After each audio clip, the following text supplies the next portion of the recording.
자, 5시 34분. 그래도 공부는 멈추지 말아야 됩니다. 네. 오늘 KTB 투자증권의 건설 섹터 네. 담당하는 라진성 연구원 나와 있습니다. 어서 오세요. 네, 안녕하세요. 원래 한 2주 전쯤 저희 출연이 한번 잡혀 있었다가 10월 초에 잡혔어요. 첫 주? 10월 첫 주였나요? 네. 네. 한번 미뤘잖아요. 그쵸. 네. 예. 그때 저기 밀접 접촉자로 그쵸. 분류돼서 자가격리 2주 하고 네, 왔습니다. 얼굴이 아주 뽀얘졌습니다.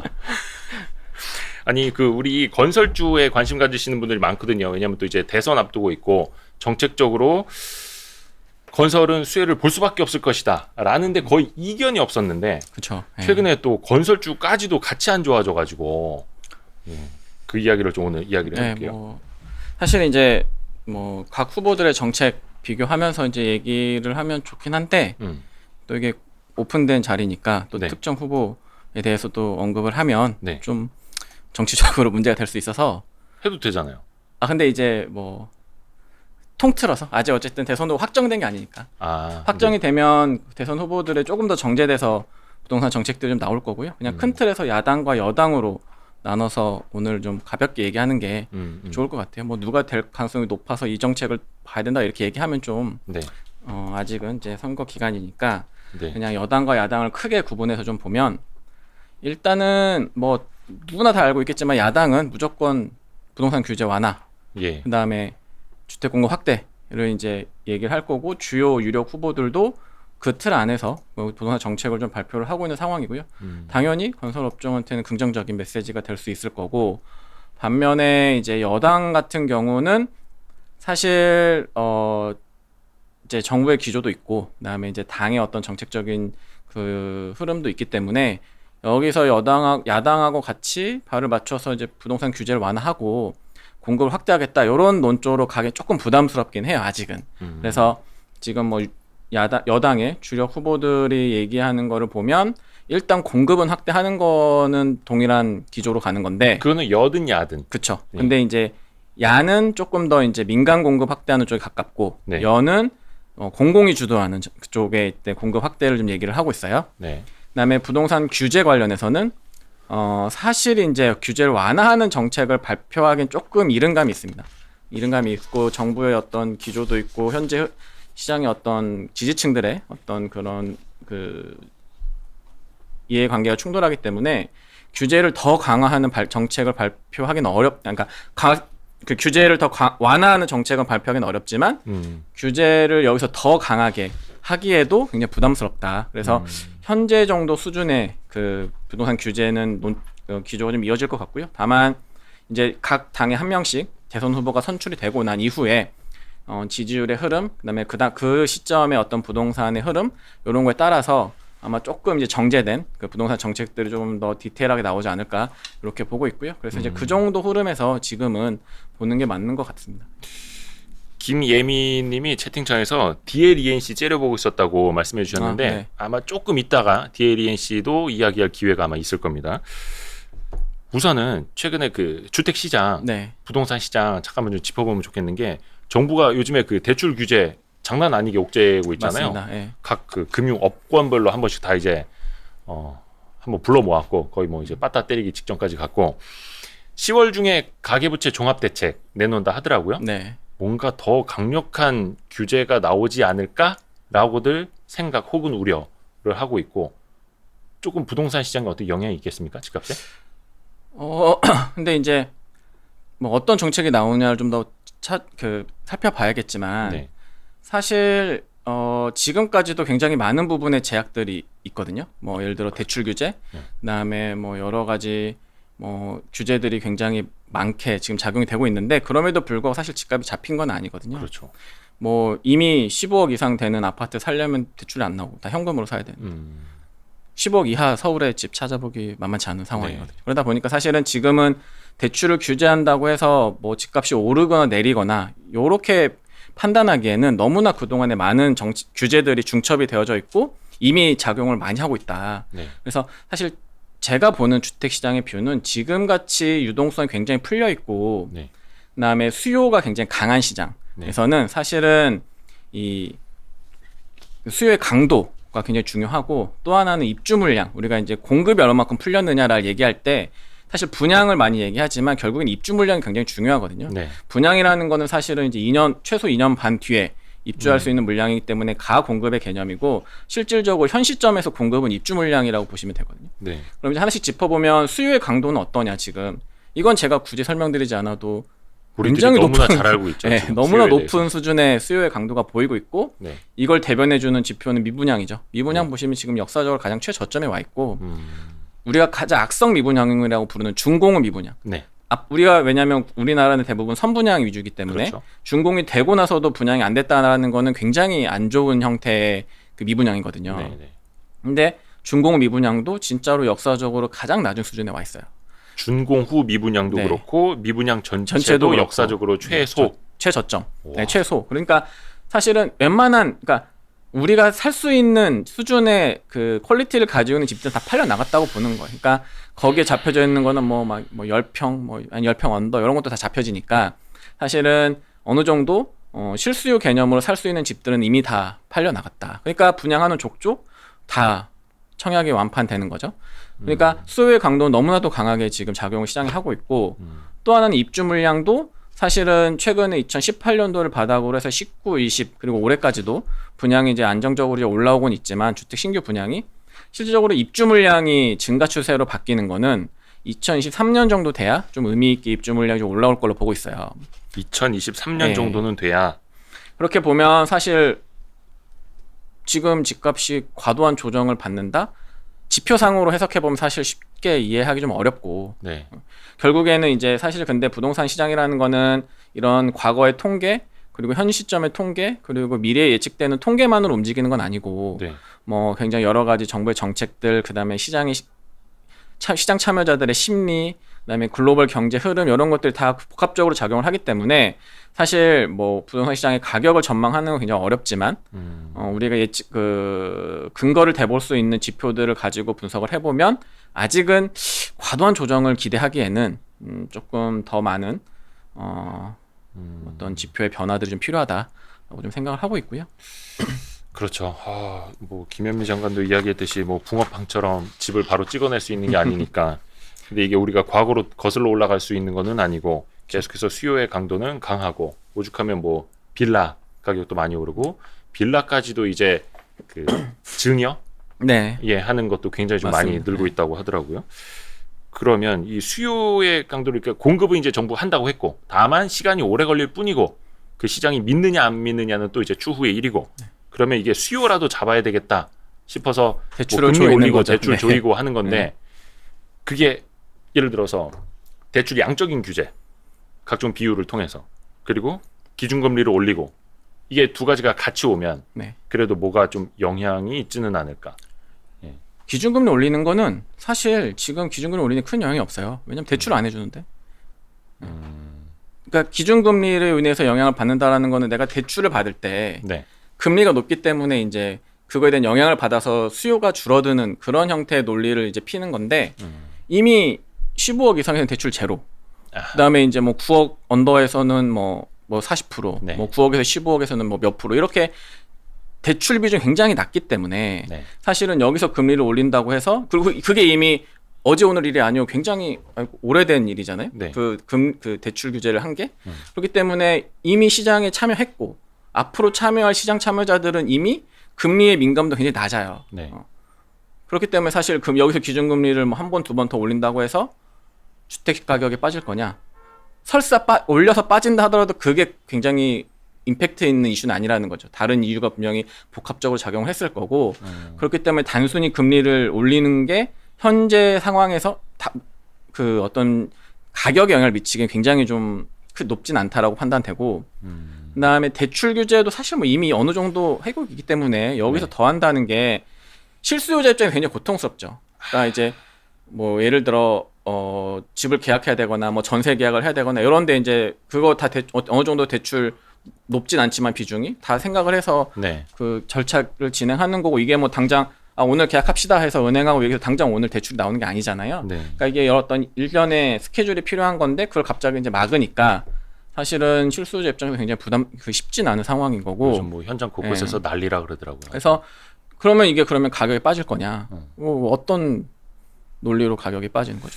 그건 잘 모르겠다. 그래서 지금은 아까 계속 말씀드렸지만 그러니까 가격의 변동을 주려면 네. 일단 시장 참여자들의 심리를 꺾어야 되는데 대출 규제하고 금리를 올리는 게 지금 국면에서는 시장의 참여자들의 어떤 가격이 빠지겠지. 그러니까 좀 기다려 볼까? 사지 말까? 그리고 집을 가지고 있는 사람들도 가격이 더 빠지게 그냥 빨리 매물 내놔야겠다.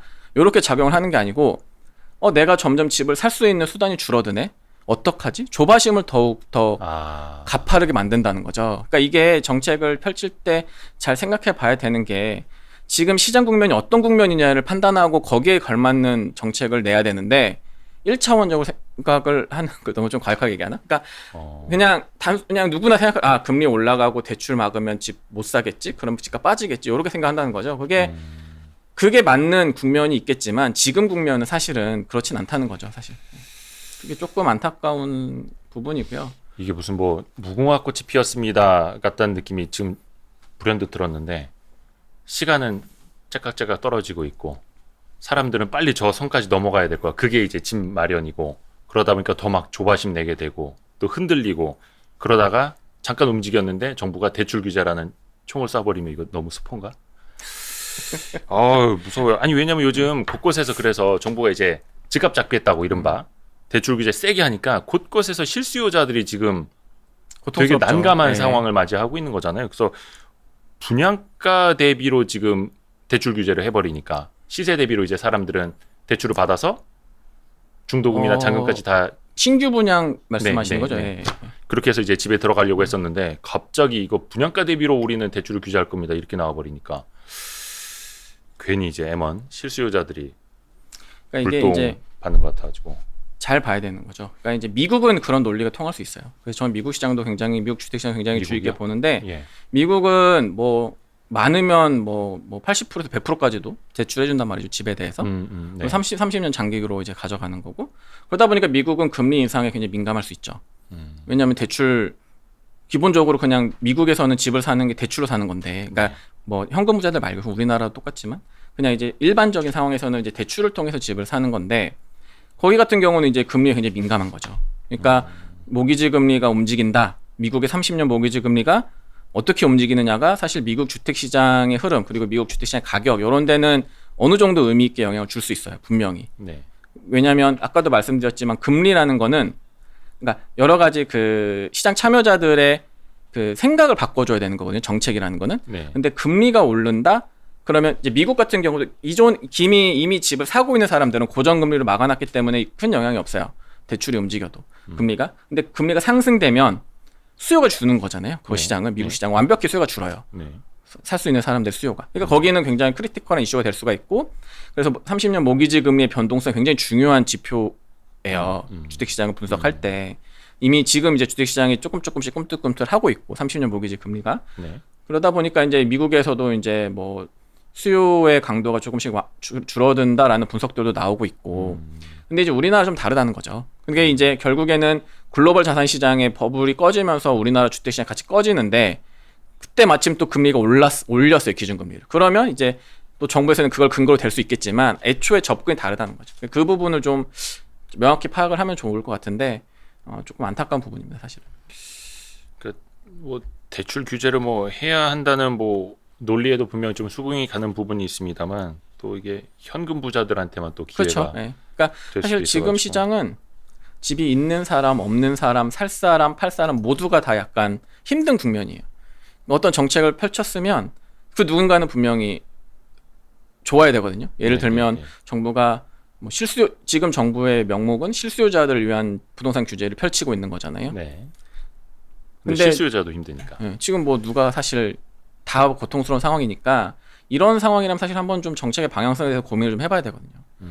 그리고 기본적으로 뭐 부동산뿐만 아니라 수요와 공급이 있는 자산은 항상 한쪽만 규제해서는 답이 안 나오는 시장이고 과도하게 어느 한쪽을 통제한다, 두 쪽을 다 통제한다라고 해서 잘 먹히는 시장이 아니에요, 사실은. 그러니까 얼마나 수요나 공급이 자유롭게 서로 간에 순환을 하느냐를 이렇게 받쳐주는 게 정책이고 네. 그중에서 뭐 비리를 저지르거나 잘못된 행위를 하는 사람 그리고 이러한 시장에 정상적으로 공정하게 참여할 수 없는 조금 뭐라고 표현을 해야 될까? 저소득층 내지는 네. 이런 사회적 약자층에게 조금 더 이 시장에 참여할 수 있게끔 공정한 정책을 펼쳐주는 게 사실 이 네. 수요와 공급이 있는 자산 시장에서는 그 정부의 역할인 거거든요. 근데 네. 지금은 이 가격이라는 걸 자기네 마음대로 인위적으로 움직이려고 하니까 그게 이제 잘 안 되고 있는 거죠, 사실. 근데 결국에는 모든 자산은 주식도 마찬가지지만 항상 오르기만 하진 않거든요. 분명히 부동산 시장도 어느 시점에서는 조정을 받을 거고 그런 부분이 있겠죠. 그래서 사실은 저는 지금 시점에서 가격이 향후에 더 오른다 떨어진다 이런 전망을 하는 거는 사실 네. 뭐 누가 알겠어요. 그건 사실 아무도 모르는 거고 저는 이제 지금 시장에서 이제 관심을 갖고 있는 거는 지난번에 잠깐 말씀드린 것 같은데 분명히 어느 시점에서는 빠질 건데 네. 그러면 그 조정의 기간과 폭이 어떻게 될 거냐. 이게 네. 사실 굉장히 중요하거든요. 네. 왜냐하면 학습 효과도 분명히 있고 유동성이 그냥 풀려있기 때문에 우리가 과거에 계속 뭐 10년 주기 이런 거 얘기하는 것도 보면 어느 정도 이제 부동산 시장이 한번 이 심리라는 게 굉장히 빠르게 회복되지 않으니까 빠지면 더 빠질 것 같고 오르면 더 오를 것 같고 그러니까 하락장이든 상승장이든 과거 한 10년, 20년 흐름을 보면 5년에서 8년 정도의 흐름을 가져요. 빠질 때도 한 5년에서 8년, 오를 때도 5년에서 8년. 네. 지금 그러고 있는 조금 8년 더 넘었죠. 아니 2015년을 바닥으로 14년을 바닥으로 하면 이제 8년에 내년이면 이제 8년 차가 되는 거니까. 네.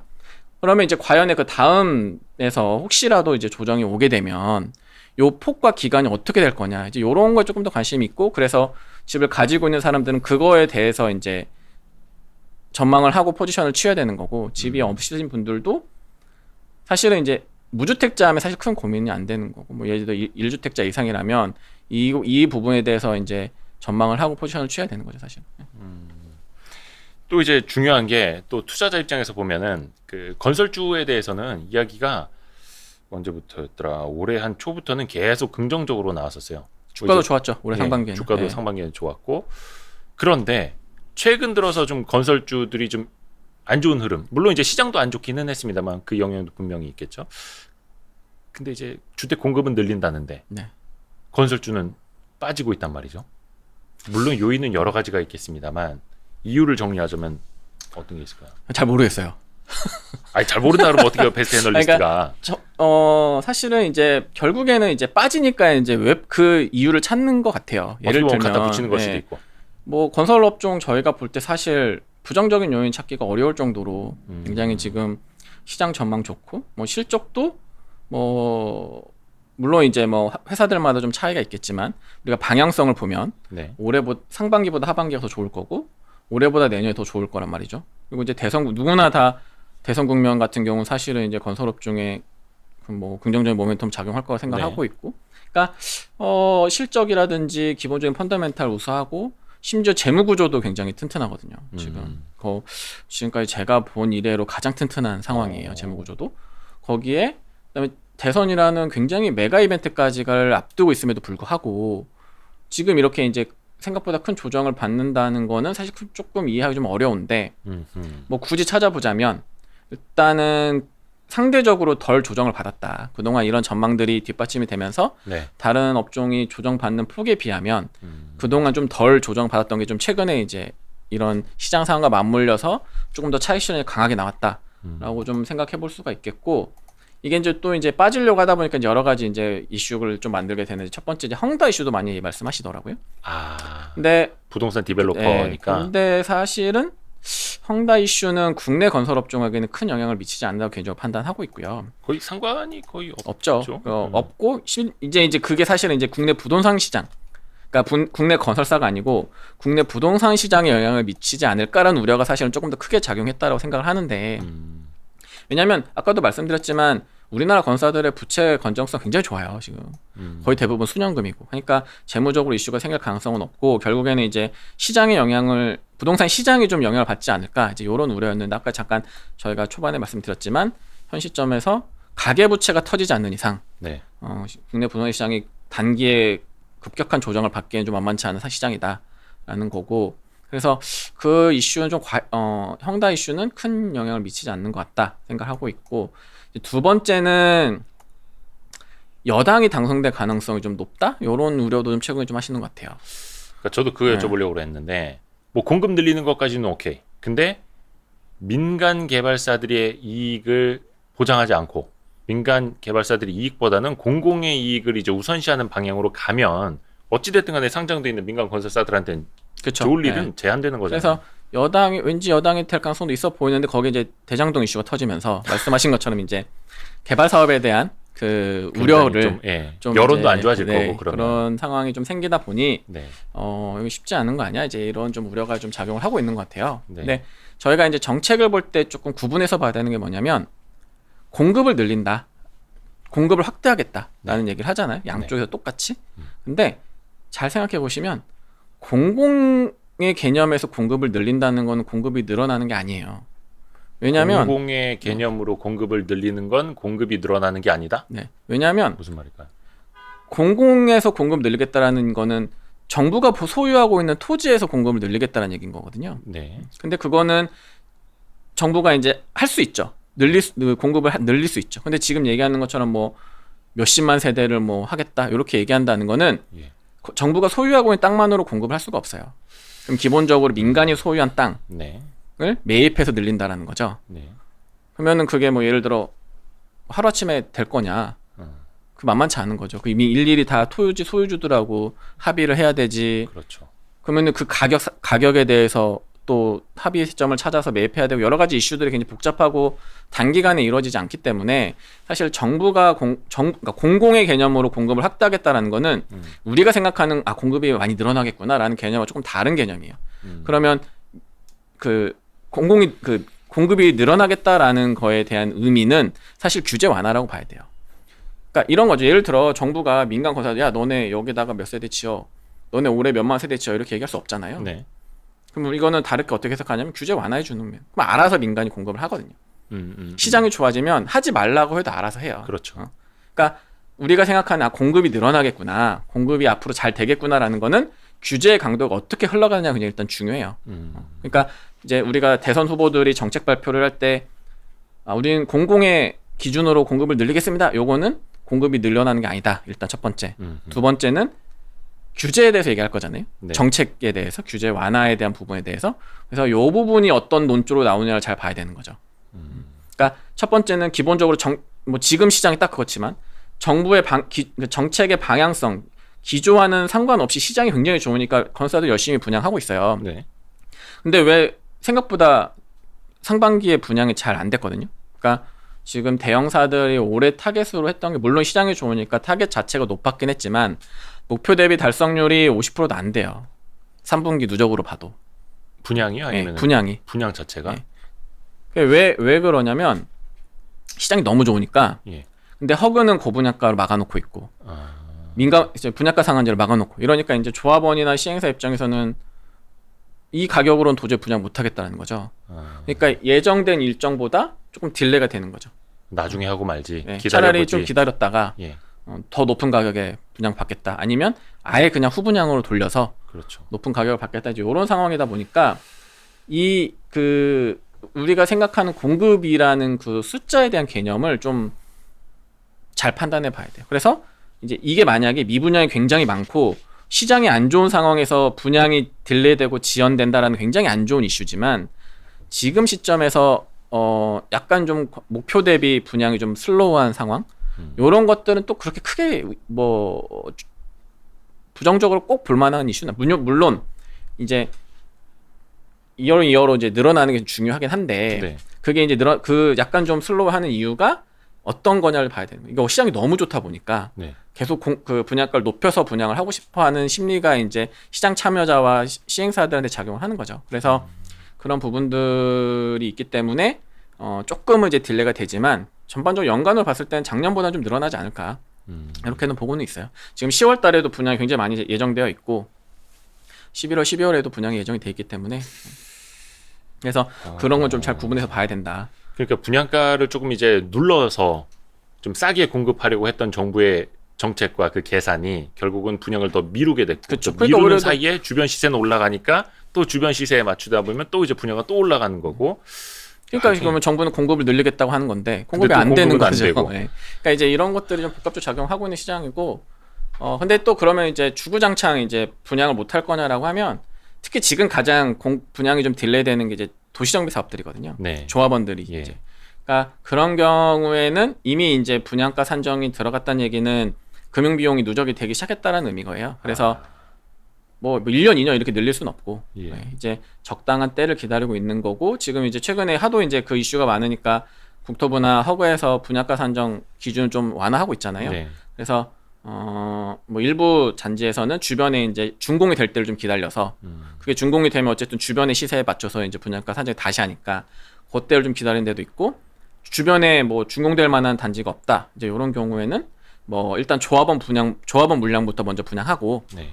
조금 뒤에 약간의 반후분양 개념으로 일반 분양을 하자. 뭐 이런 형태의 조금 변칙된 방법도 좀 나오고 있어요. 그래서 뭐 건설사 입장에서 사실은 이게 이제 없어지는 물량이 아니고 시장이 안 좋아서 분양했는데 미분양이 확 늘어날 것 같은 그런 시장 분위기가 아니기 때문에 조금은 딜레이 될 수 있지만 뭐 건설사 입장에서 크게 나쁜 이슈는 아니다. 이렇게 보면 좋을 것 같고요. 예.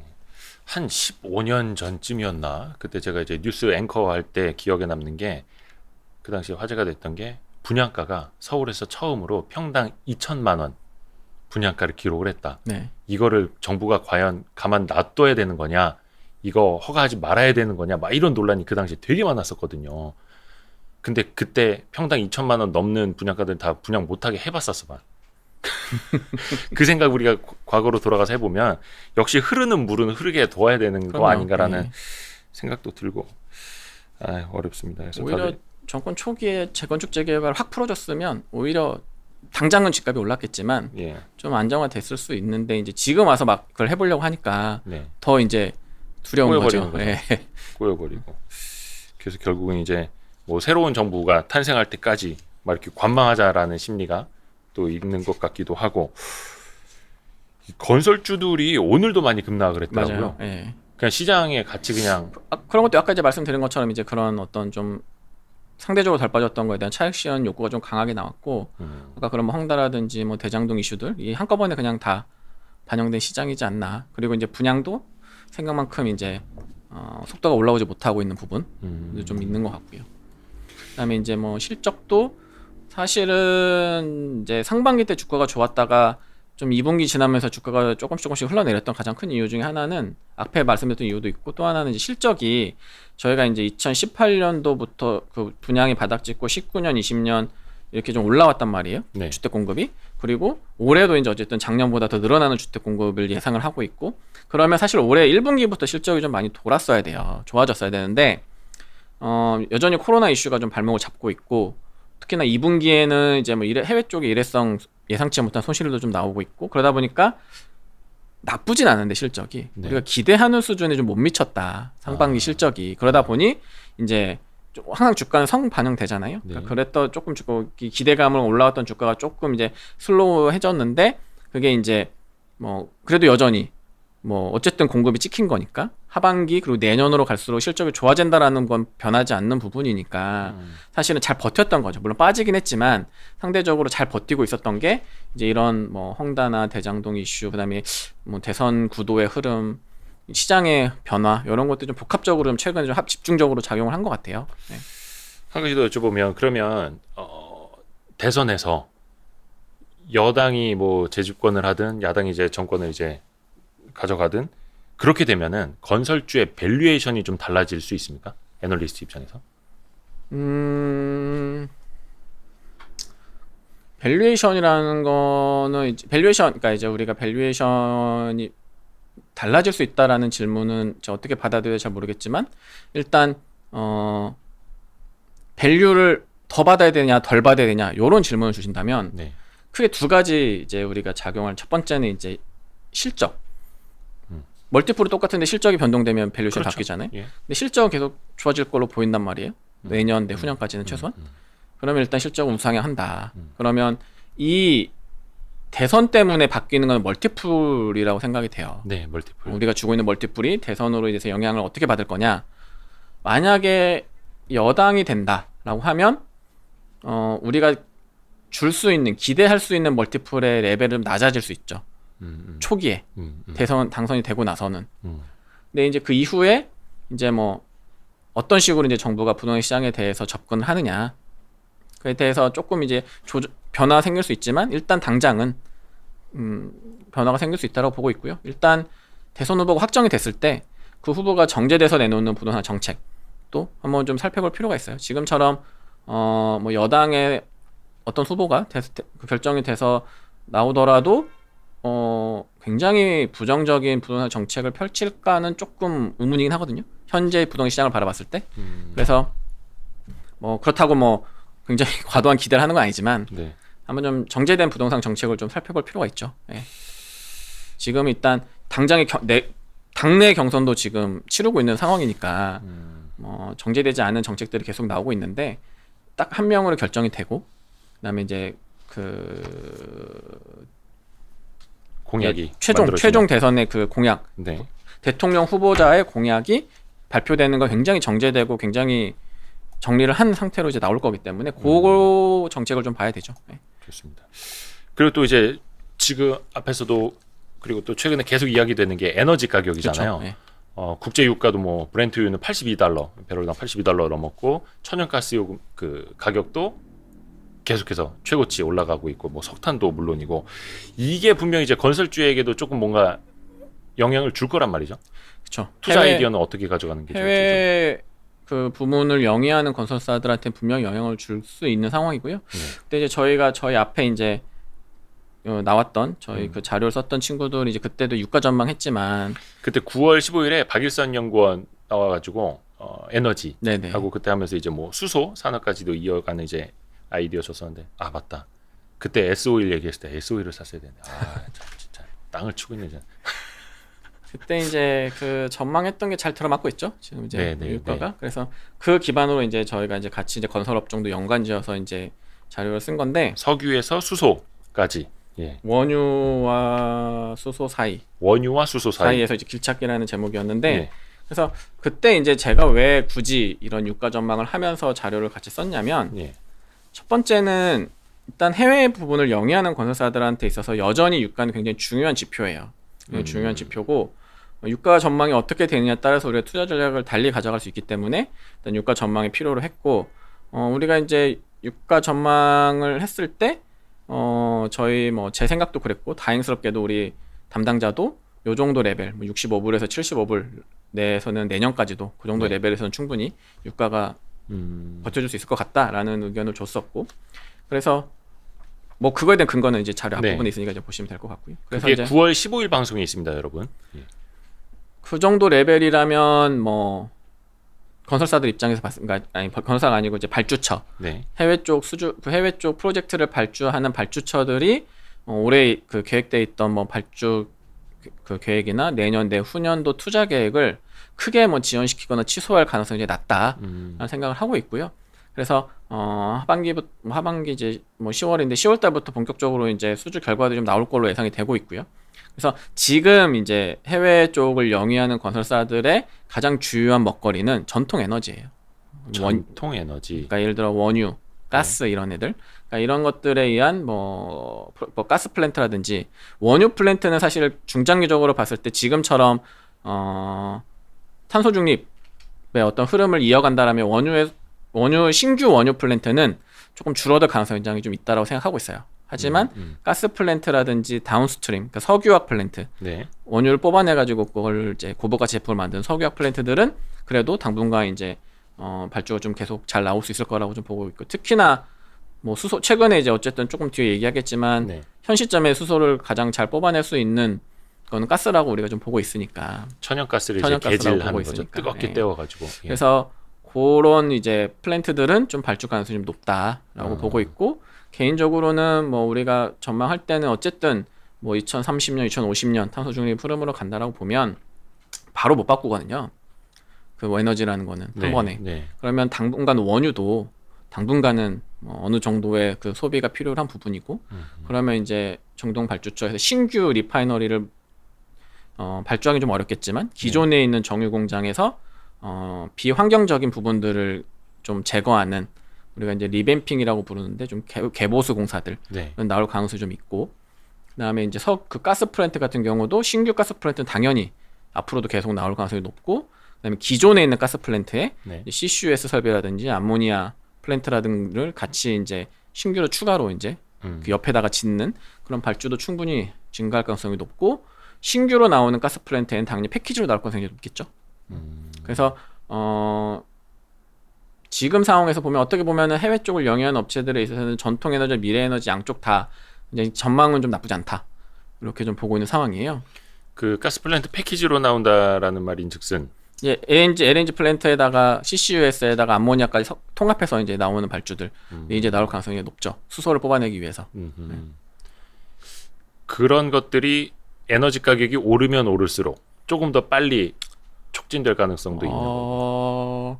그거는 조금 다룰 수 있는데 왜냐하면 이제 우리가 천연가스에서 수소를 뽑아내려고 했던 거는 네. 가격이 경제성 이유도 분명히 있거든요. 예. 우리가 이제 싸니까. 왜냐하면 가장 좋은 수소 추출하는 방법은 뭐 제가 전문가는 아니지만 신재생 에너지에서 신재생 에너지에서 뽑아내서 그린 수소 만드는 게 가장 좋은 방법인데 요게 이제 생산 단가가 높으니까 뭐 물을 수전해 한다든지 수전해서 뽑아내는 그런 게 건데. 이제 그린 수소죠. 근데 그게 생산 단가가 높으니까 그러면 상대적으로 가격이 낮은 가스를 이용해서 해보자라는 건데 가스 가격이 계속 올라가니까 사실 이게 가격이 더 올라가면 올라갈수록 경제성에서 나빠지는 거죠. 어떻게 보면. 그렇죠. 그래서 그 부분은 조금 이제 얘기가 다를 수 있는데 반대로 이제 가스 가격이 계속 올라가면 다른 에너지원들을 쓸 수 있는 거잖아요. 그러니까 가스 가격이 올라가면 올라갈수록 발주처 입장에서는 사실 가스 플랜트만 내고 오실 수도 있어요. 네. 그게 굉장히 장기화된다라고 하면 가스 플랜트만 발주를 할 가능성이 높고 근데 그럼에도 불구하고 가스에서 수소를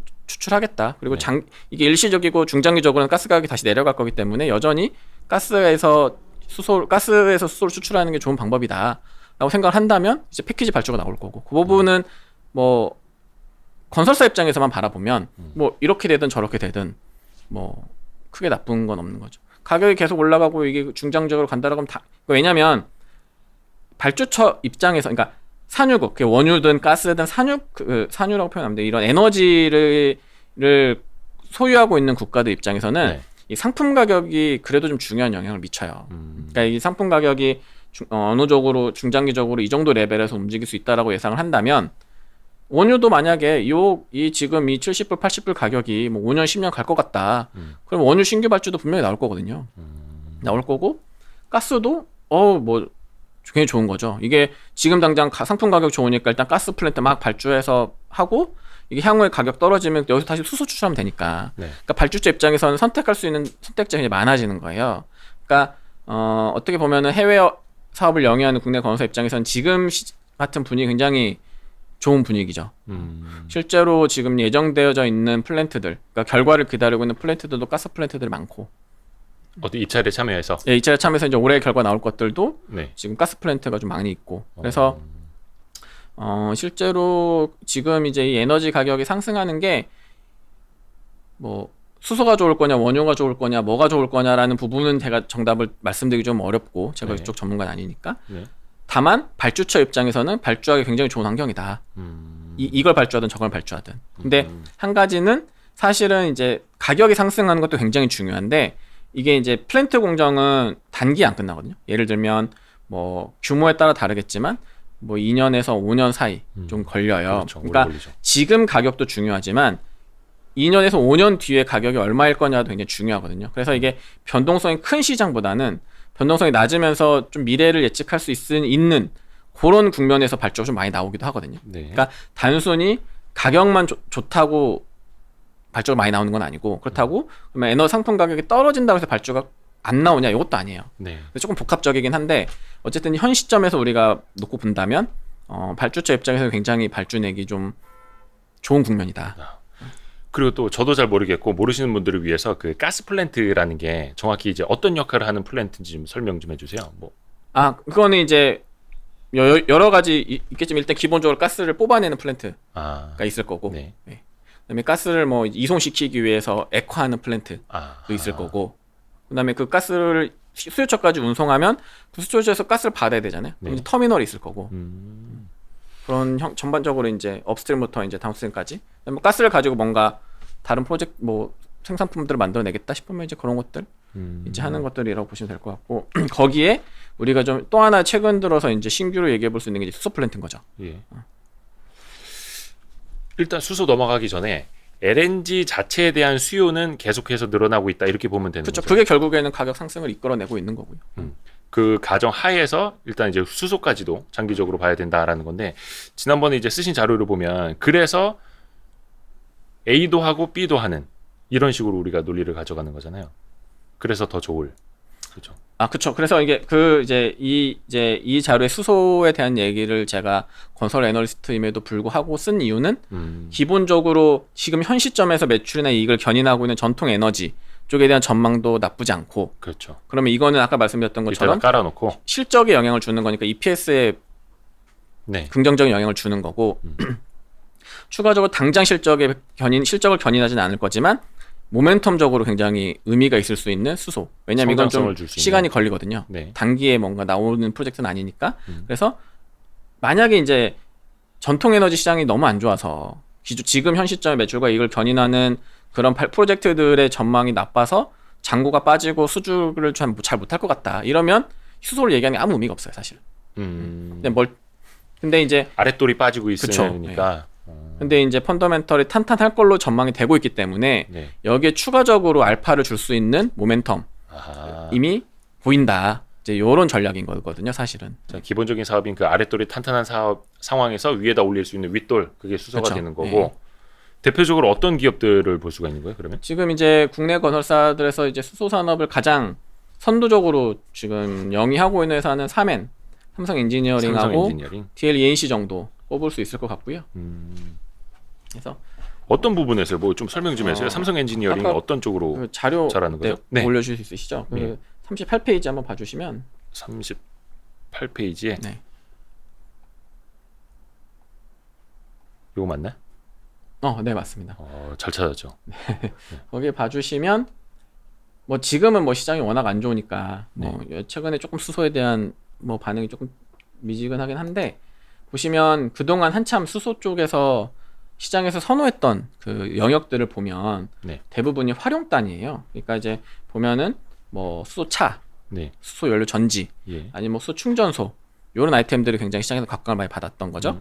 그다음에 또 하나 이제 탄소 섬유 같은 것들도 이제 이송하고 저장단에 많이 쓰이는 소재들. 네. 그러니까 실질적으로 지금까지 시장에서 관심을 많이 받았던 밸류체인들은 다 수소가 있을 때 의미를 갖는다. 수소가 없으면 얘는 의미 없는 거잖아요. 수소가 네. 생산이 돼야지 의미가 있는 거잖아요. 그러면 왜 그동안 시장에서는 이 수소를 가지고 활용하는 이 아이들이 밸류체인들이 긍정적인 영향을 받기 위해서 선제적으로 필요한 수소 생산 설비를 구축하는 애들한테는 밸류를 주지 않았을까? 네. 에서 시작된 아이디어라고 보시면 될 것 같아요.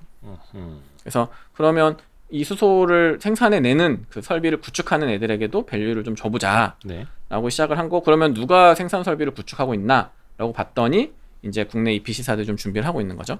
그 중에서 이제 대표적으로 이제 준비하고 있는 게 삼성 엔지니어링이다 라고 좀 봐주시면 좋을 것 같고, 네. 그러면 이제 그럼 국내 EPC사들이 이 수소 플랜트에서 어떤 영역을 이제 할 거냐라는 걸 좀 보면, 아까도 잠깐 이제 저희가 얘기를 나눴지만 네. 44페이지 한번 열어봐 주시면,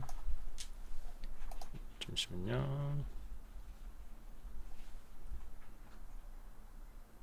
어디 현대중공업그룹이 그 아니면 밑에 네. 암모니아? 이제 암모니아 이제 얘기를 통해서 조금 이제 어떤 영역에서 이제 건설사들이 할 수 있는지 좀 찾아볼게요. 네. 아까도 잠깐 얘기했지만 가장 좋은 그린 수소는 이제 재생에너지에서 수준을 통해서 그린 수를 뽑아내는 거고, 그게 조금 대량 생산하기에는 부담스러우니 지금 가장 각광받고 있는 그 공정은 이제 천연가스를 활용하는 거잖아요.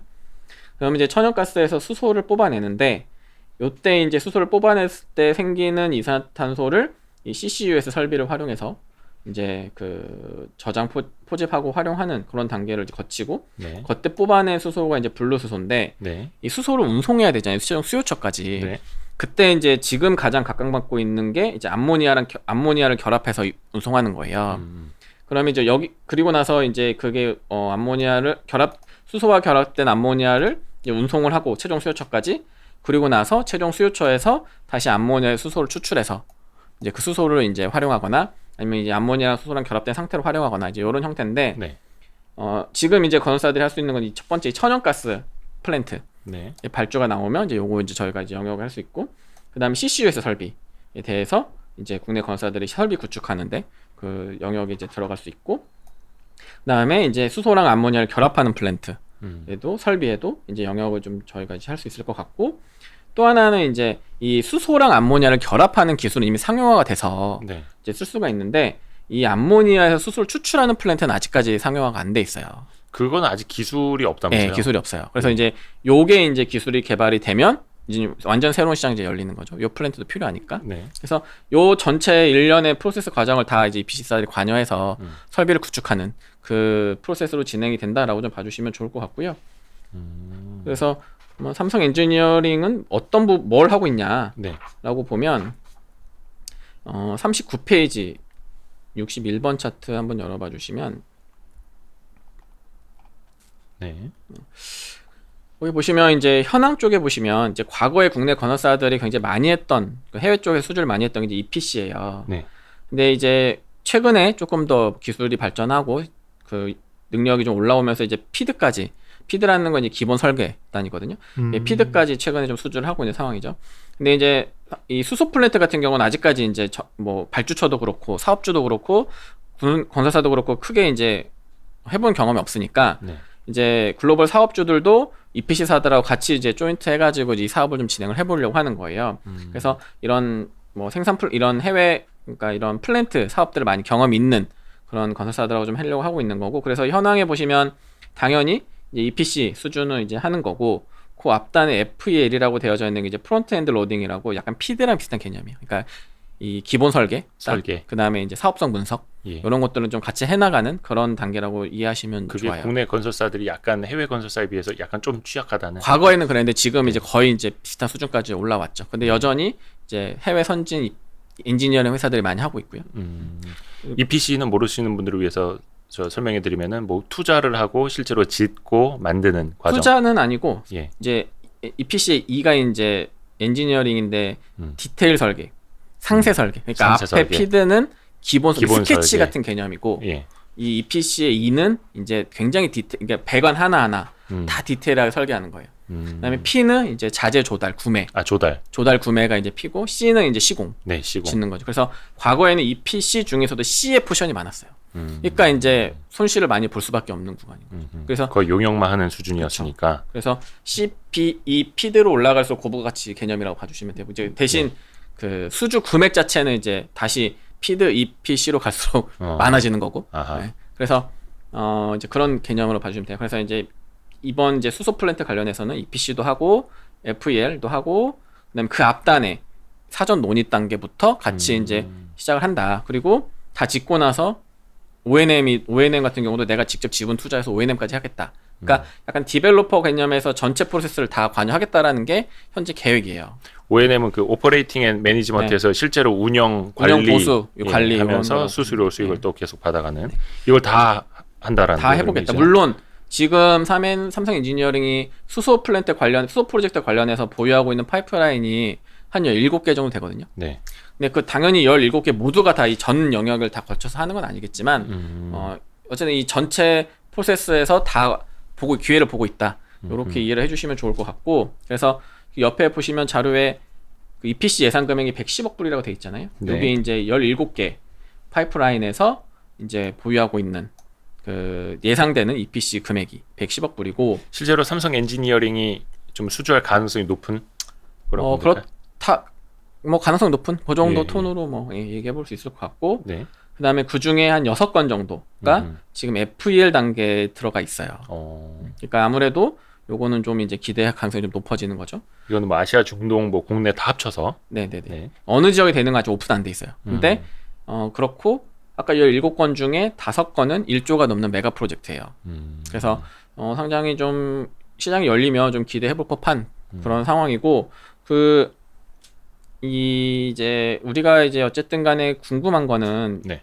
이게 이제 지금 이제 말만 나오는 거잖아요. 손에 안 잡히는 거죠. 예를 들어 뭐 그렇죠. 사업주가 누구고 발주처가 누구고 어느 지역에서 이 프로젝트가 지금 진행이 되고 있고 금액은 얼마고 어느 단계에서 내가 수주를 받을 수 있냐, 이런 것들이 오픈이 안 돼 있어요. 지금은 아직. 다 사전 논의 단계네요. 아니요. 지금 아까 6건은 FEL 단계까지 넘어와 있고 네. 피드 단계까지 넘어와 있는 상황이고, 그래서 다만 이제 그거에 대한 디테일이 공개가 안 돼 있는 거죠. 한다고는 하는데 예. 진짜 실체가 있는 거냐? 요거에 대해서 조금 이제 궁금한 거죠. 근데 이제 내년 초 정도에는 그 중에 지금 동남아에서 진행하는 프로젝트 하나 있어요.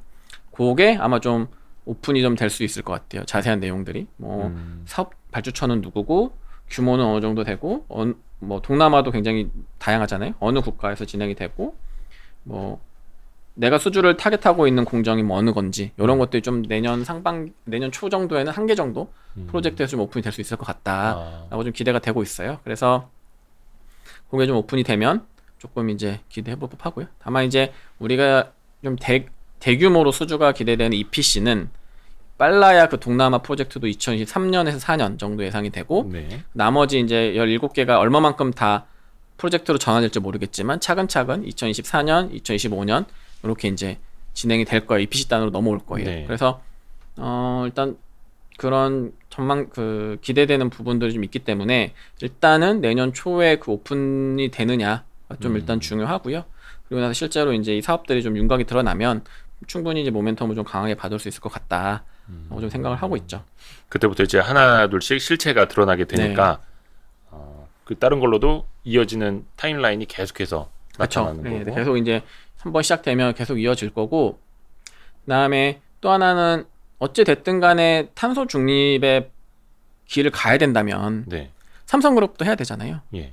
그러면 삼성그룹이 보유하고 있는 여러 가지 그 뭐 공장이라든지 여러 가지 건축물이라든지 이런 것들에 있어서 누가 할 거냐. 외부업체 뭐 반도체나 바이오 같이 민감한 공장 같은 경우 외부업체 이렇게 수주 주기 좀 어렵거든요. 네. 그러면 이제 결국엔 삼성 엔지니어링이 중요한 역할을 할 수밖에 없다라고 생각을 하고 있는 거죠. 그래서 일단 캡티브 물량 자체도 뭐 안정적이고 비캡티브에서도 이런 글로벌 사업주들이 같이 사전 논의 단계부터 조인트가 돼서 좀 진행을 하고 있다라는 부분들이 좀 굉장히 긍정적으로 좀 판단이 되고 있고요. 네. 그게 조금 더 우리가 손에 잡힐 정도의 어떤 진짜 이 프로젝트가 온고잉 하고 있구나 라는 실체가 좀 보이면 조금 더 이제 모멘텀이 좀 더 살아날 수 있는 그런 기대를 좀 하고 있죠. 요 자료는 제가 지금 들으면서도 조금 어려워요. 네. 예. 그래서 자료를 보면서 이 동영상을 같이 들으면 뭔가 인강 느낌이 날 것 같아요. 네. 요 자료를 저희가 업로드를 해도 되나요? 네. YST 홈페이지? 해줘도 됩니다. 네. 이게 사실 100페이지가 넘는 방대한 자료라 지난 9월 15일에 박일선 연구원하고 그때 저기 김영준 연구원과 같이 나오셨던 그 9월 15일 영상하고 오늘 라진성 연구원의 영상 같이 보면은 이게 딱 100페이지짜리가 이제 와닿을 겁니다. 예. 쉽지는 않습니다만. 네. 그래서 그리고, 예. 네. 어디까지 얘기했죠? 예. 어디까지 얘기했더라? 네. 네. 그래서 이제 그렇게 이제 기대가 되고 있다라는 부분이고요. 예. 좋습니다. 그래서 뭐 그러면 이제 뭐 그런 게 질문하실 수 있거든요. 그러면 이게 3회만 할 수 있는 거냐? 아까 DLENC 잠깐 네. 이야기하셨으니까. 그리고 이게 이제 글로벌 왜냐하면 이제 해외 사업은 국내 사들끼리 경쟁하는 게 아니고 해외 선진사들하고도 다 경쟁을 하니까 네. 이 부분에 대해서 좀 궁금하실 수가 있죠. 그럼 자체적으로 기술력이 있는 거냐? 이제 이런 부분들도. 그래서 아까 이제 저희가 아까도 잠깐 살펴봤지만 이제 핵심 기술 같은 경우는 이제 벤처 투자를 통해서 내재화하려고 하는 그런 투자에 대한 부분도 검토를 하고 있고, 네. 그다음에 글로벌 사업주들하고 네. 같이 협업을 통해서 그 MOU 맺고 사업을 진행하는 경우도 있어요. 그래서 뭐 CCUS 같은 경우는 글로벌 베이커 휴즈라는 그 미국의 이제 기술력 있는 업체랑 같이 이제 좀 준비를 하고 있고, 그다음에 이제 롯데케미칼하고도 탄소 중립에 대한 전반적인 그 프로젝트들을 좀 진행을 하고 있어요. 그래서 아까 이제 요거 39페이지 맨 밑에 있는 그 38페이지 맨 밑에 있는 거 보시면 네, 거기 보셔도 되고 뭐 60분 63번 차트 뭐 같이 봐주시면 되는데 63번 제가 띄워놓고 네네. 있거든요. 예.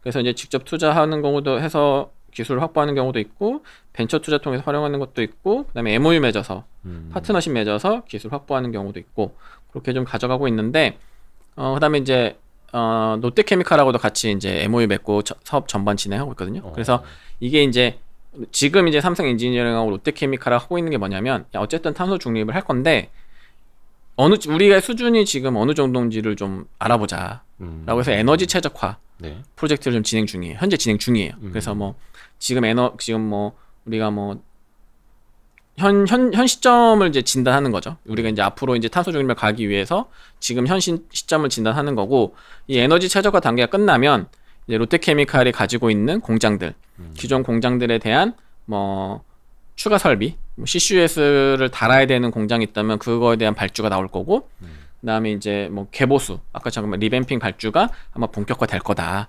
뭐 좀 봐주시면 될 것 같아요. 그래서 이제 뭐 롯데케미칼하고의 그런 실질적인 그 발주와 수주도 아마 조금 지나면 좀 나올 거라 보고 있고, 글로벌한 그런 프로젝트들도 잘 진행이 되고 있다. 그래서 지금 당장은 뭔가 결과가 안 나오고 뭐 그러니까 조금 답답할 수 있는데, 조금 시간 지나면 조금 더 윤곽이 조금 더 선명해질 거다라고 좀 봐주시면 좋을 것 같고요. DLENC는 그럼 비즈니스 모델이 어떻게 다른 거예요? 이 정도 이제 3회는 말씀드리니까 이제 DLENC를 좀 말씀드리면, 네. DLENC는 실제 수주를 했어요. 실제로 이제 CCU에서 설비를 수주를 했어요. 네. 지금 이제 국내 대산파워라고 하는 발전 에너지사로부터 네. CCU 설비를 이제 수주를 받았거든요. 그래서 이제 기존에 이제 그 대산파워가 발전 에너지사니까 이제 발전소가 있을 거잖아요. 이게 CCUS가 카본 캡처 스토리지 요 약자인가요? 여기 써 있네. 이거 조금 잘못 들었다. 스토리지. 네. 그다음에 이제 U는 이제 유틸라이제이션이라 이제 활용 단위까지 이제 포함하는 거거든요. 네네네. CCS가 이제 저장하는 거고, 아하. CCU는 활용하는 거고, 예. CCUS는 이제 그걸 다 포함하는 합친 거죠. 거. 합친 거고. 활용하는 것과 저장하는 거. 합친 게 CCUS. 네네. 음흠. 그래서 그러니까 기본적으로 저장하는 거에서 끝날 수 있고, 네. 근데 이제 지금 현 시점에서 개발된 기술로는 땅이나 아니면 바다에 묻는 게 이제 최적화된 기술이에요, 현재로서는. 네. 네. 근데 이제 우리나라는 약간 이게 지질학적 특성상 조금 쉽진 않고, 물론 이제 기술 개발을 하고 있어요, 우리나라도. 네. 근데 이게 이제 미국이나 유럽에서 이제 CCS 설비들은 꽤 많이 지금 진행이 되고 있어요, 대형 프로젝트들도. 그리고 이제 DLENC가 수주를 받은 건 CCU. 네. CCU인데 요거는 이제 활용하는 거. 그래서 이제 이 대산파워라는 발전 에너지사의 공장에서 그 옆에다가 마지막 단에다가 이제 CCU 설비를 구축하는 수주를 받은 거예요. 요 CCU만 구축하는 수주. 그래서 규모는 뭐 한 500억에서 1000억 사이 정도로 예상이 되고, 요것만 이제 설치하는 거니까.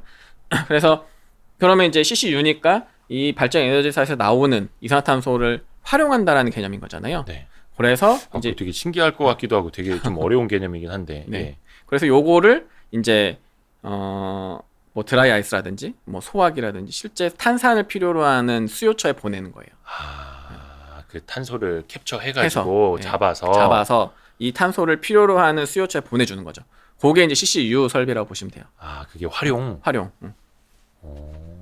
그래서 이 CCU는 이제 이게 가장 정말 베이직한 거고요. 네. 굉장히 많은 방법들을 연구하고 실증 연구도 많이 하고 있고 개발된 것도 있고 실제로 그래요. 그래서 이게 이제 탄산 수요처라는 게 한계가 있잖아요. 뭐 네. 주구장창 포집하는 모든 탄소를 다 수요처로만 보낼 수는 없으니까 이제 네. 다양한 방법들이 연구가 되는데, DLENC가 또 하나 지금 하고 있는 게 뭐냐면 현대오일뱅크하고 MOU를 맺었어요. 예. 그래서 현대오일뱅크도 기본적으로 정유 공장이 있으니까 거기 이산화탄소 많이 나올 거잖아요. 네. 그러면 이제 CCU 설비를 지어서 그 이산화탄소를 포집한 다음에 이거를 이제 광물탄산화라는 기술을 통해서 더 어려워지는데?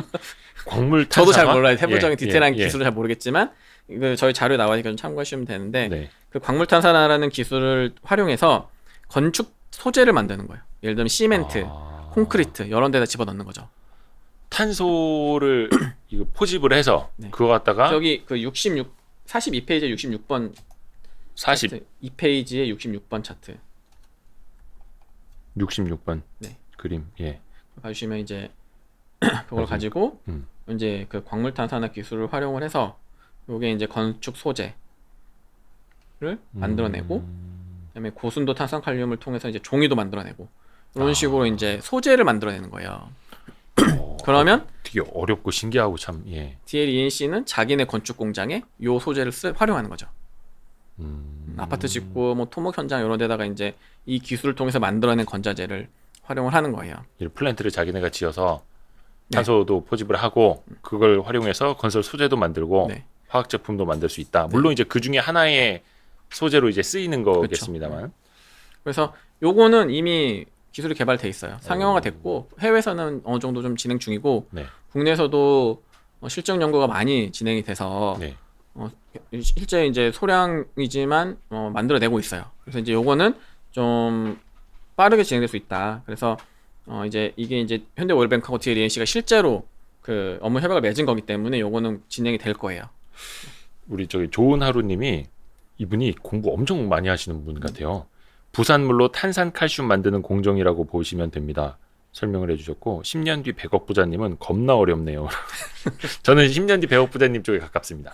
겁나 어렵습니다. 근데 이게 이제 뭐 저도 사실은 이제 요 완전 디테일한 기술적인 개념까지 들어가면 저도 잘 모르는데 네, 네. 어쨌든 저희가 이제 뭐 물론 이제 더 자세하게 공부를 해야겠지만 일단 현 시점에서 좀 큰 그림을 위주로 먼저 접근하시면 좋을 것 같아요. 이게 네. 큰 그냥 개별 단어별로 기술적으로 그러면 탄화칼륨 어떻게 만드는데 이렇게 질문 주시면 저도 사실 네.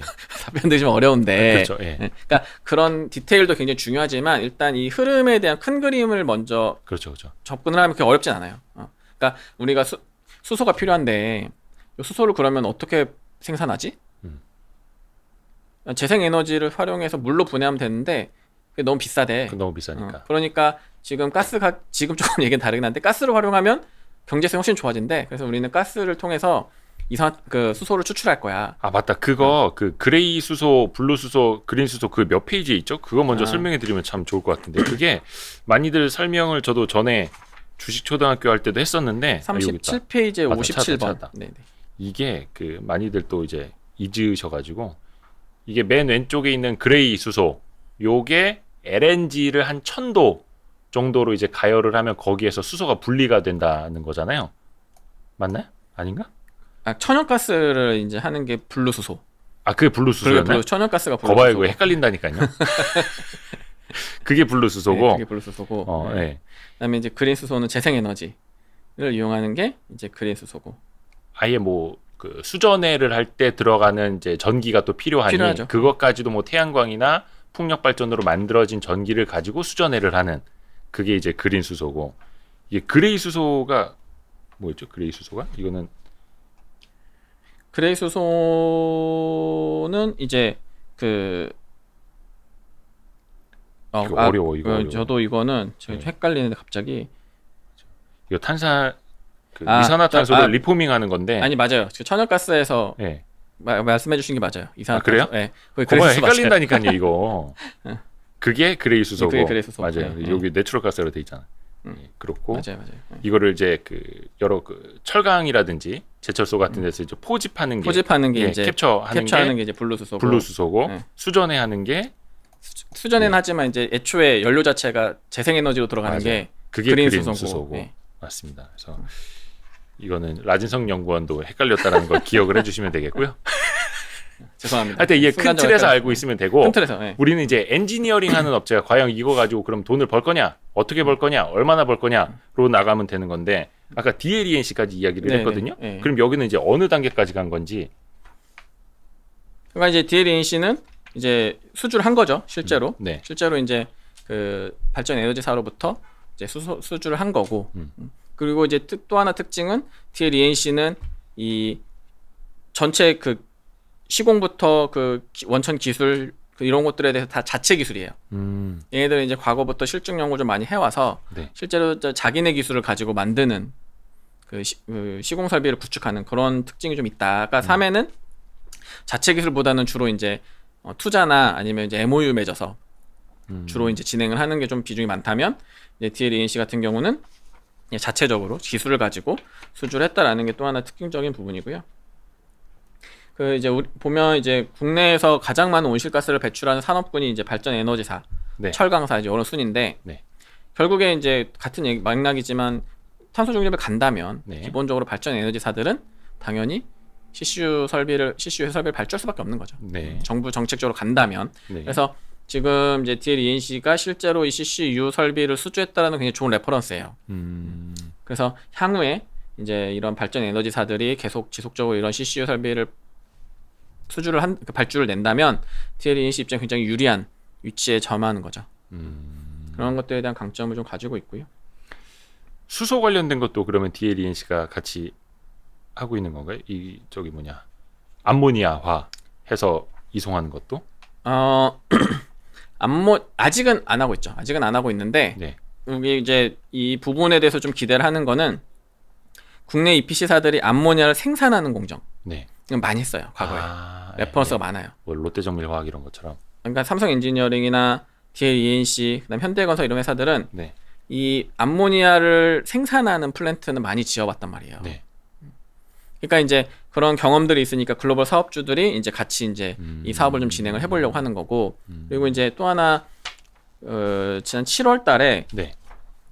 그 국내 18개 정부기관하고 기업들이 합쳐서 탄소 중립을 위한 그린 암모니아 협의체라는 걸 만들었어요. 네, 맞아요. 거기에 이제 EPC사 중에서는 이제 삼성 엔지니어링 유일하게 들어가 있고, 아, 그럼 이 삼성 엔지니어링이 여기서 하는 역할이 뭐냐면 이제 아까 이제 그린 수소에서 아니 블루 수소에서 암모니아랑 결합하는 거, 네.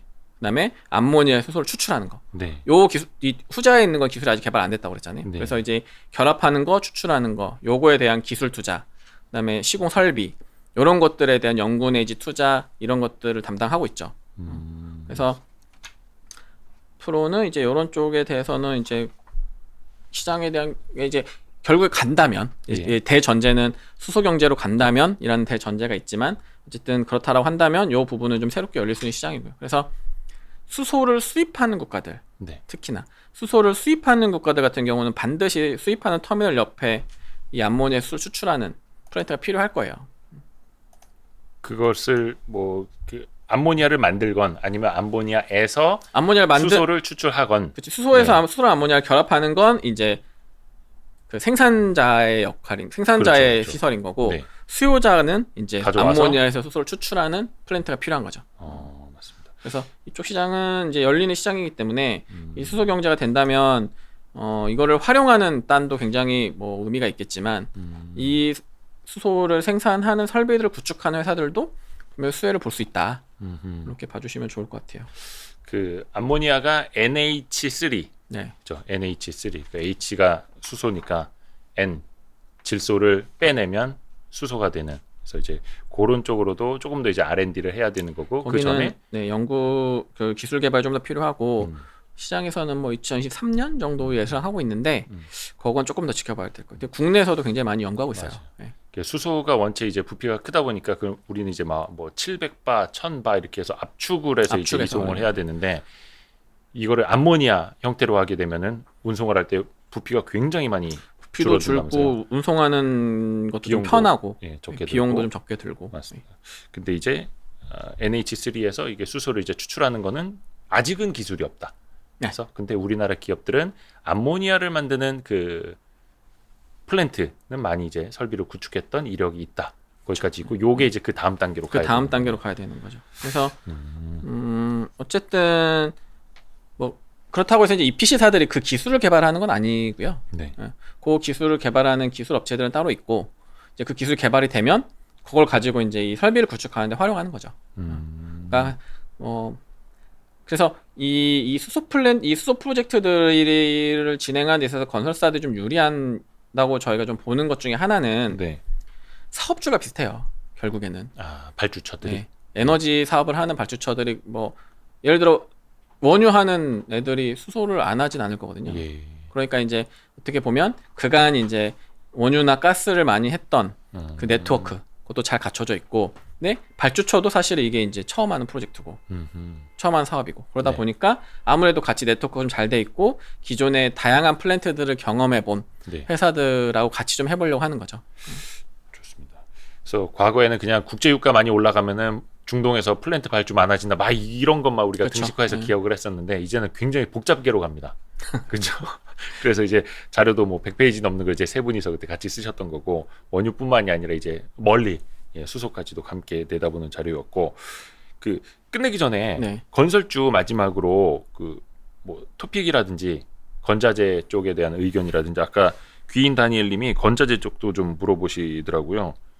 좀 전망 정리를 좀 해주실 뭐 수 건자재부터 있을까요? 좀 말씀드려볼까요? 건자재 같은 경우는 사실 주택 공급이 늘어난다라고 네, 생각을 한다면 건자재도 같이 가져가는 게 맞거든요. 거의 동행이니까요. 네. 예. 그러니까 실질적으로 뭐 건자재도 다양한 밸류가 있으니까 뭐 공사 초기부터 공사 후단까지 들어가는 그 단계 굉장히 다양하게 있지만, 심지어 준공할 때 들어가는 가구나 네. 이런 마지막 단에 있는 건자재도 사실은 그럼 걔네들은 이제 준공 물량이 늘어날 때 실적이 좋아지는 거잖아요. 네. 분양이 늘어날 때 실적이 좋아지는 게 아니고, 하지만 주가는 이미 어느 공정에 있는 그 밸류 체인이다 하더라도 다 분양이 늘어날 때 같이 좋아져요. 왜냐하면 이 다 실적이 예상이 되니까 당연히 좋아질 거라고. 그렇죠. 그래서 미리 반영하니까 분양이 늘어나는 구간에서 사실은 이제 그 건자재 업자들한테도 좋은 그 시장 환경이 조성이 되는 건데 2018년을 바닥으로 찍고 일단 숫자를 좀 말씀을 드리면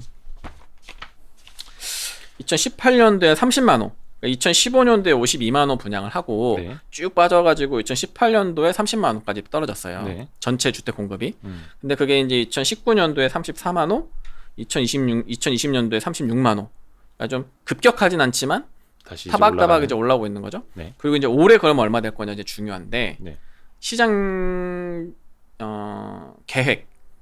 그러니까 이거를 이제 이 계획을 어떻게 집계하냐면 이제 국내에 있는 건설에 다 전화해서 오늘 몇 세대 올해 분양하실 거예요? 이렇게 집계를 하는 기관이 있어요. 네. 거기 이제 보면 50만 호가 올해 계획이에요. 근데 50만 호로 항상 계획은 많잖아요. 그렇죠. 예. 항상 연초부터 연 중반까지 이렇게 가다가 항상 이렇게 좀 현실화되는 트렌드를 매년 겪어왔기 때문에 네. 뭐 50만 원 될 가능성은 굉장히 적고 왜냐하면 지금 9월 말 기준으로 25만 호 분양했거든요. 네. 그러면 나머지 11, 12기간 동안 25만 호를 분양해야 된다는 사실은 말이 안 되는 거고 제 추정치나 39만 호 정도. 네. 그러니까 2019년도 36만 호, 2020년도에 36만 호, 올해 2021년도 39만 호 정도 예상하고 있어요. 지금 이제 뭐 그냥 드리는 숫자는 아니고 그러니까 월 단위로 계획되어져 있는 물량들 또 다 감안해보고 이제 시장 상황들 반영했을 때 말씀을 드리는 숫자고 그래서 그러면 이제 올해도 어쨌든 내년 이제 19, 20, 22 이렇게 늘어나는 거잖아요. 그러면 내년 어떻게 될 거냐? 뭐 사실 내년 숫자를 전망하기에는 뭐 조금 쉽진 않지만 일단 올해 분양을 하려다 못했던 이연 물량들, 네. 그다음에 정부가 열심히 공급하겠다라고 얘기하고 있는 물량들, 3기 신도시 물량들 이런 거 감안해 보면 내년에는 40만 호 이상 분양 가능하다라고 좀 예상을 하고 있어요. 그래서 대형 건설사들도 올해 목표하고 있는 물량 정도는 신규 수주를 하지 않고 지금 가지고 있는 잔고만 가지고도 충분히 뭐 올해 정도 수준의 분양 공급이 가능하다. 결국에는 시장 상황이 어떠냐에 따라서 달라지는 거기 때문에 분양할 수 있는 물량은 충분해요. 그래서 한 40만 호 이상 충분히 분양 가능할 것 같다라고 전망을 해보자면 어쨌든 계속 이제 주택 공급이 올해가 피크가 아니고 내년에 늘어난다는 그런 연장성산이 있기 때문에 건자재 업체도 여전히 긍정적으로 좀 보고 있고요. 그리고 이제 건자재도 굉장히 이제 다양하게 있으니까 그 중에서 좀 몇 개만 찝어서 말씀을 드리면 일단 시멘트 업체는 나쁘지 않을 거예요. 왜냐하면 시멘트 회사들의 출하량이 공급하고 한 2년 정도 레깅 효과를 좀 가져요. 그래서 예를 들면 2015년도에 피크 찍고 쭉 공급이 빠졌잖아요. 네. 그러니까 같이 출하량도 쭉 빠졌어요. 그리고 2018년도를 바닥이라고 말씀드렸잖아요. 네. 그러면 2019, 2020 이제 2년 올랐잖아요. 올해부터는 출하량이 늘어날 거예요. 작년까지 출하량 빠졌거든요. 한 2년 정도 텀이 있다 보시면 돼요. 그러면 이제 올해 이제 작년 대비 늘어날 거고 처음으로 턴을 할 거라고 지금 예상이 되고 그 다음에 내년에도 늘어난다고 그랬잖아요. 네. 그럼 당연히 내년에도 출하량 더 늘어나겠죠. 내후년에도 더 늘어나겠죠. 네. 그래서 한 2, 3년 정도는 Q단에서는 일단 증가할 것 같다라는 전망이 되고 P단에서도 연초에 주택 시멘트 가격 인상했잖아요. 네. 그래서 그 가격 인상 효과가 7월 1일자로 반영이 돼요. 그러면 3분기부터 실적에 이제 들어오는 거죠. 적용이 되는 거죠. 7월 1일. 7월 1일. 네. 그러면 일단 3분기에는 특히 또 2분기에는 장마라든지 이런 이슈들 때문에 또 원자재 가격이 너무 오르면서 대형사 현장은 아니지만 중소형사 현장들은 좀 스탑한 현상도 좀 있거든요. 그랬죠. 그러다 보니까 건설사들의 매출도 좀 날씨나 이런 영향 때문에 이제 예상치보다 좀 떨어졌었고 2분기에 네네네. 당연히 그러면 시멘트 회사 입장에서 출하량이 생각만큼 늘긴 했지만 예상치만큼 많이 늘진 못했거든요. 근데 이제 그런 날씨 영향도 3분기 들어서는 좀 제거됐고 그다음에 원자재에 대한 급등 현상도 좀 진정이 되다 보니까 현장들이 좀 국내 현장도 잘 돌아가고 있는 편이에요. 그래서 3분기는 출하량도 좀 괜찮을 것 같고 P도 올라갈 거고 실적이 좀 좋아지는 구간이다. 그리고 내년에도 지금 Q는 더 늘어날 거고 P도 안정적으로 올라올 거기 때문에 시멘트 회사들은 실적이 좀 개선될 여지가 충분히 있고요. 다만 유연탄 가격이 많이 올라서 그게 이제 비용 단에서 반영이 되면서 네. 그게 좀 어떻게 반영될지 좀 지켜봐야 되는데 다행이라고 표현할지 모르겠지만 특히 이제 쌍용야외 같은 경우는 유연탄 60불에다가 선물을 걸어놔가지고 60불이 넘으면 그거는 비용을 반영 안 해도 돼요. 그래서 올해 해체가 그때 되는구나. 그게 올해까지예요. 어. 그래서 이제 내년부터는 어떻게 될지 좀 지켜봐야 되는데 어쨌든 올해까지는 그런 비용을 통제하는 그 장치도 좀 들어가 있기 때문에 일단은 그런 부분에 좀 안정성을 가져갈 수가 있을 것 같고 그래서 변수는 이제 유연탄 가격이 변수다 라고 좀 봐주시면 될 것 같고요. 그것만 빼면 일단은 펀더멘털은 나쁘지 않을 거라고 좀 보고 있는 상황이고요. 그리고 또 하나는 이제 시멘트 회사들이 계속 환경 회사로 좀 변모하려고 하는 거잖아요. 그래서 그렇죠. 기존에 이 유연탄 가격 말씀드렸지만 이 유연탄 가격의 변동성으로부터 좀 해지되는 부분도 좀 있고 그러다 그 이제 시멘트를 아니 저 유연탄 대신에 쓰레기를 태우는 게 폐기물 같은 걸 폐기물 같은 거 태워서 태우는 이제 게, 유연탄을 대신하는. 네. 그래서 그 이제 대체율을 계속 올리려고 하고 있는 거거든요. 그래서 지금 이제 그런 부분들도 계속 적용이 되고 있고 그거 외에도 이제 친환경 사업들을 계속 이제 붙이면서 사실은 조금 이제 친환경 업체로 좀 변모하고자 하는 부분들도 뭐 모멘텀, 그러니까 멀티플 좀 올려줄 수 있는 요소기 때문에 시멘트 회사들 좀 관심 갖고 보실 필요가 있고요. 특히나 이제 저는 개인적으로 저희 뭐 이제 뭐 폐기물, 시멘트, 그 쓰레기 이런 거 늘어난다라고 하면 이제 폐기물 업체들을 이제 많이 보잖아요. 네. 뭐 물론 이제 폐기물 업체도 긍정적이지만 개인적으로 저는 이제 시멘트 회사가 굉장히 최적의 대안 중에 하나예요. 그러니까 이 소각 예. 태우는 게 일반 소각로에서 태우는 것보다 시멘트 회사에서 태우는 그 온도가 굉장히 높아요. 네. 훨씬 높아요. 그러다 보니까 완전 연소가 가능한 수준까지 지금 온도가 올라가거든요. 네. 그러니까 사실은 시멘트 회사 그러니까 그걸 뭐 묻거나 일반 소각로에서 태우는 것보다 훨씬 환경적으로는 좋은 거죠.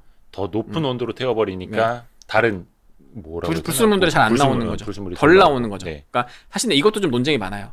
이게 이제 과학적으로 100% 검증된 건 아니지만 네. 이제 여러 가지 뭐 논문이나 연구 결과들을 보면 그래도 일반 소각로가 한 850도 정도 되는 걸로 알고 있고 이 시멘트 회사에서 태우면 1250도 정도인데 이게 고점을 올라가면 1400, 500까지도 올라가는 걸로 알고 있거든요. 네.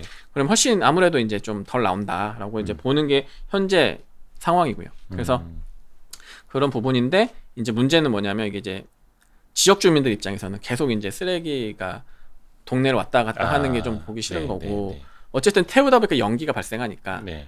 완전 요소는 된다고 하지만 이제 불안하잖아요. 그런 어떤 요소들 때문에 이제 첫 번째 좀 그런 거부감을 좀 가져온 요소가 있고 또 하나는 얘네들이 어쨌든 간에 그 이 폐기물을 태우는 게 폐기물을 태우는 용도로 쓰는 게 아니고 기본적으로 연료의 개념이다 보니까 그렇죠. 시멘트를 안정적으로 생산을 해내야 되잖아요. 예. 그러니까 이 조달이 굉장히 중요해요. 그러니까 어떤 날은 많이 들어왔다가 어떤 날은 또 안 들어왔다가 이러면 폐기물도 조달이 중요한 거예요. 그러면 이제 시멘트 생산에 차질이 생기잖아요. 네, 네. 그러니까 정해진 양이 꾸준히 들어오는 굉장히 중요한 이슈인 거죠. 그래서 이제 시멘트 회사들이 이제 요 밸류체인, 이 조달의 밸류체인도 계속 이제 M&A 하려고 하고 있고 안정적으로 폐기물을 이제 조달하는 그 구축하는 그런 것들에도 신경을 많이 쓰고 있는 상황이에요. 그래서 이런 것들이 이제 전 앞으로는 굉장히 좋은 그 비즈니스 중 하나가 될 수도 있고. 그래서 좀 이게 시멘트 회사한테 좋은 게 유연탄만 태울 때는 내가 유연탄 돈을 주고 사와야 되잖아요. 맞아요. 네. 시멘트는 내가 돈을 받고 가져오는 거고 일단 첫 번째는. 네. 그다음에 이제 폐기물. 폐기물 돈을 받고 가져오는 거고 폐기물 중에서도 이제 폐플라스틱 같은 경우에는 바이오매스가 이제 포함돼 있어요. 의무적으로 만들 때 자체. 그러다 보니까 요거를 이제 태우게 되면 내가 의도해서 그런 건 아닌데 자연스럽게 친환경 연료를 태운 거로 인식을 해요. 그러다 보니까 탄소 배출권의 크레딧을 더 줘요. 니네 비친환경 그 연료를 쓰지 않고 친환경 연료를 썼으니까 내가 이 탄소 배출권 크레딧 더 줄게. 이런 것도 있거든요. 그러니까 시멘트 회사 입장에서 굉장히 좋은 건 거죠. 여러 가지 면에서. 도랑치고 가재 잡고. 네. 내가 의도하지 않았지만 네. 어쨌든 태운 걸로 왜냐면 어쨌든 탄 거니까 인정해 주는 거죠. 그래서 그런 어떤 환경적인 요소들도 시멘트 회사의 중장기적으로 굉장히 긍정적으로 보고 있는 상황이고요. 그래서 이런 부분들이 좀 복합적으로 작용하니까 반드시 꼭 뭐 주택 시장에 연관된 부분뿐만 아니라 이런 요즘 이제 트렌드인 친환경적인 요소도 많이 가져가고 있다. 좀 봐주시면 좋을 것 같고요. 우리 힘돌림이 말씀해 주신 것처럼 최근에 그 기사 많이들 이제 보셨더라고요. 그 쓰레기산이 없어졌잖아요. 의성, 그 의성, 경북 의성에 있는 거. 그거 다 시멘트 회사들이 처리한 거예요. 시멘트 회사들이 갖다 태워서 이제 연료로 썼다. 불가능할 것 같았던 일이 의외로 시멘트 회사 덕분에 그게 또 뭐 고형 연료로 이제 만들어서 쓰기도 하니까 좋습니다. 건자재, 시멘트까지 이제 긍정적으로 또 시멘트 회사들이 또 배당을 또 많이 하는 경우가 있어가지고 이제 쌍용량회 같은 경우는 이제 분기 배당하고 있죠. 네. 그러니까 이제 지금도 한 5, 6% 정도 나올 거예요. 지금 시가로도. 한 100원, 110원 정도니까 예. 5, 6%까지는 지금 주가에서는 뭐 거의 근처 가 있겠네요. 예. 네, 그렇습니다. 제가 왜냐면 아까 아니구나. 네. 연간으로 한 440원. 연간 440원. 연간 440원. 그러니까 5.6% 5.6%구나. 예. 제가 FM 주가 좀 빠져가지고 사이트 좀 보고 예. 있었습니다. 예. 그래서 이 시멘트 회사도 요즘에 시장 안 좋아서 같이 빠졌는데 그래도 맞아요. 남들 이렇게 빠질 때 시멘트 회사 이렇게 이게 뭐 뭔 차이인지는 모르겠지만 그래서 이제 지금 주가에서는 어느 정도 이제 하방을 막아주는 이제 배당의 역할을 해줄 수 있으니까 지금 정도 가격이면 그래서 뭐 좀 관심 갖고 보셔도 좋을 것 같고요. 그다음에 이제 저희가 보는 것 중에 하나는 이제 창호 업체들도 창호랑 단열재 업체들도 사실은 이제 이 주택 공급이 늘어나는 구간에서 굉장히 이제 긍정적이고 또 하나는 기본적으로 창호는 B2B 비즈니스예요. 그러니까 리모델링 하실 때 창호까지 잘 안 하시잖아요. 거의 그게 끝판왕이죠. 끝판왕이에요. 제일 마지막에 할 때. 예. 그러니까 진짜 다 갈아엎은다 하라고 할 때 창호까지 하니까 사실은 기본적으로 그냥 리모델을 한다면 뭐 욕실, 뭐 주방, 뭐 요 정도 수준에서 이제 벽지장판 하는 거고 창호는 잘 안 한단 말이죠. 그래서 그렇죠. 기본적으로 B2B 비즈니스인데 최근에 이제 그 인테리어에 대한 그 인식이 좀 바뀌면서 실제로 창호에 대한 리모델링도 꽤 많이 늘어나고 있어요. 꽤 많이 늘어나고 있고 홈쇼핑에서 많이 팔잖아요. 네, 많이 팔고 그래서 많이 하고 있고 네. 그다음에 공급이 늘어나니까 당연히 B2B도 늘어날 거고 네. 그래서 창호 부분도 좀 관심 갖고 보시면 좋을 것 같고 또 하나 이제 창호 업체들 뭐 KCC나 하우시스 다 마찬가지지만 단열재 사업도 같이 하고 있거든요. 단열재 사업이 굉장히 이제 또 하나 좋은데 이유는 이제 최근에 뭐 작년 재작년도 마찬가지고 올해도 마찬가지고 이 건축물에서 화재가 많이 발생하니까 뭐 창고도 마찬가지고 이런 데서 건축물들에서 화재가 많이 발생하니까 이 화재 성능 시험의 기준을 굉장히 강화시켰어요. 그래서 이 기준을 넘지 못하면 이제 사용할 수 없게끔 계속 이제 그 기준을 높여가고 있는데 거기에 이제 국내 창호 업체들이 좀 수혜를 받고 있는 거죠. 과거에는 뭐 굉장히 저가의 중국산 등등등 그런 것들이 많이 이제 최근에 이 기준이 올라가면 올라갈수록 그 기준을 통과하지 못하면서 이제 잘 쓰지 못하고 그래서 특히나 지금 최근에 LG 하우시스가 신제품으로 만들어낸 PF 단열재가 굉장히 핫해요. 업계에서. PF 단열재. 네. 그래서 그게 이제 많이 지금 뭐 풀캐파로 돌아가고 있어서 지금 증설 중이고 거기도 이제 내년 상반기 중에 준공이 될 건데 아마 그것도 어느 정도 가동률이 꽤 많이 올라갈 거라고 좀 예상을 하고 있어요. 더군다나 굉장히 고마진 제품이에요. 그래서 그런 단열재도 굉장히 좀 긍정적인 그 아이템으로 이 건자재 업계에서 좀 작용을 할 거고요. LX 하우시스. LX 하우시스. LX 하우시스. 뭐 KCC도 하고 있고 벽산도 하고 있고 다 하고 있는 비즈니스고요. 그다음에 이제 뭐 특정 업체지만 LX 하우시스 같은 경우도 인조 대리석 대부분 다 미국으로 나가거든요. 뭐 미국 주택 시장 지금 워낙 좋으니까 지금 그 인조 대리석도 거의 풀개파로 돌아가고 있는 상황이고 그래서 그거 대비 최근 어쨌든 주가 좀 굉장히 부진한데 뭐 좋은 기회가 될 수 있을 거라고 좀 보고 있고요. 가구나 리모델링 뭐 한샘 같은 애들도 지금 이제 뭐 여러 가지 뭐 M&A 이슈 그렇죠. 여러 가지 이제 노이즈도 좀 있는데 그런 것들 좀 정리되면 또 3분기 실적도 약간 좀 슬로우한 것 같고요. 그래서 뭐 다시 또 4분기 넘어가고 이제 내년 넘어가면서는 또 개선될 거라고 보고 이제 M&A도 이제 마무리되고 하면 좀 개선될 거라고 보고 있기 때문에 그런 시멘트, 창호, 가구 업종도 좀 관심 갖고 볼 필요가 있어요. 네. 그다음에 이제 그 외에도 굉장히 많은 밸류 체인들이 있는데 많죠. 네, 근데 뭐 시가총액이나 이런 부분도 사실 저희가 다 접근하기 조금 어렵고 요 정도 기준으로 좀 말씀드리면 될 것 같고요. 건자재는 주택 공급이 공공으로 되든 민간으로 되든 그쵸. 별 영향 없이. 없죠. 네. 예.